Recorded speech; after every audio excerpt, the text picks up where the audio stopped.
વડોદરામાં ગાંજો વેચતા બે યુવક ઝડપાયા છે।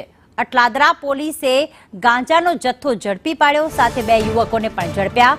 મધ્યપ્રદેશથી ગાંજો લાવતા હોવાની આ બંને યુવકોએ કબૂલાત કરી છે।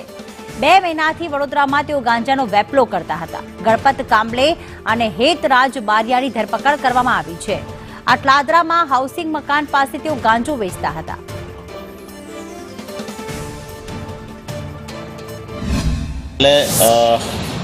अटलादरा पुलिस ने माहिती મળેલ કે વીએમસી હાઉસિંગ મકાનના આગળના ભાગે બે માણસો એક્ટિવા ઉપર ગાંજાનું છૂટક વેચાણ કરે છે એવી બાતમી આધારે અટલાદરા પોલીસે ત્યાં રેડ કરેલ અને ત્યાં એક કૃણાલ અને હેતરાજ એ નામના બે વ્યક્તિઓ એક્ટિવા ઉપર ગાંજાનું છૂટક વેચાણ કરતા મળી આવેલ અને તેઓને વિરુદ્ધમાં અટલાદરા પોલીસ સ્ટેશનમાં NDPS એક્ટ મુજબ ગુનો દાખલ કરી અને આગળની કાર્યવાહી ચાલુ રાખવામાં આવેલ છે।